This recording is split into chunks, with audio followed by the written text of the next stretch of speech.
Hello बच्चों, so let's see the question. यहाँ पे सवाल है, which of the following statements are not true for hydrogen.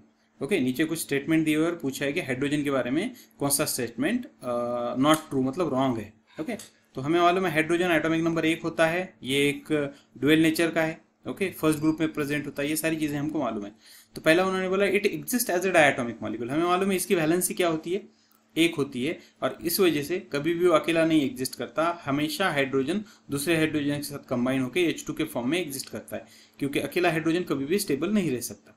Okay, तो पहला स्टेटमेंट करेक्ट है। दूसरा statement, it has 1 electron in the outermost shell, अभी हमने बोला एटॉमिक नंबर 1 है, तो फिर इलेक्ट्रॉनिक कॉन्फिगरेशन इसका क्या होगा, 1s1, मतलब आउटर मोस्ट शेल में 1 इलेक्ट्रॉन होगा।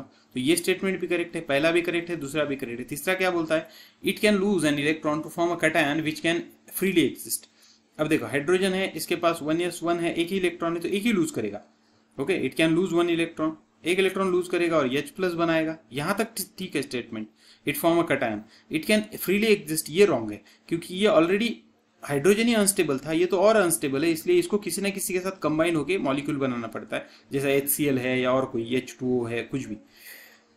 तो ये स्टेटमेंट हमारा रॉन्ग है, डी वाला। It forms a large number of ionic compounds by losing an electron. अब देखो आयनिक कंपाउंड की कंडीशन क्या होती है, हमें ये आपको पता होगा, आयनिक कंपाउंड के लिए एक कंपल्सरी मेटल होना चाहिए, जबकि यहाँ पे भले ही हाइड्रोजन एटम जो है वो फर्स्ट ग्रुप में है, जैसे हमने बात की कि हाइड्रोजन ग्रुप नंबर 1 में प्रेजेंट होता है, लेकिन इसकी आयोनाइजेशन एंथैल्पी जो होती है वो वेरी हाई होती है। ओके, ज्यादा होती है, इसलिए ये क्या करता है, इलेक्ट्रॉन जल्दी लूज नहीं करेगा, और एज अ मेटल ये काम नहीं करेगा, मेटल की तरह एक्ट नहीं करेगा। और जब वो मेटल की तरह एक्ट नहीं करेगा तो वो आयनिक कंपाउंड नहीं बना सकता। ओके, तो इसलिए ये स्टेटमेंट भी हमारा रॉन्ग है, मतलब option number C and D, 2 options are wrong. So hope you understood it well, best of luck.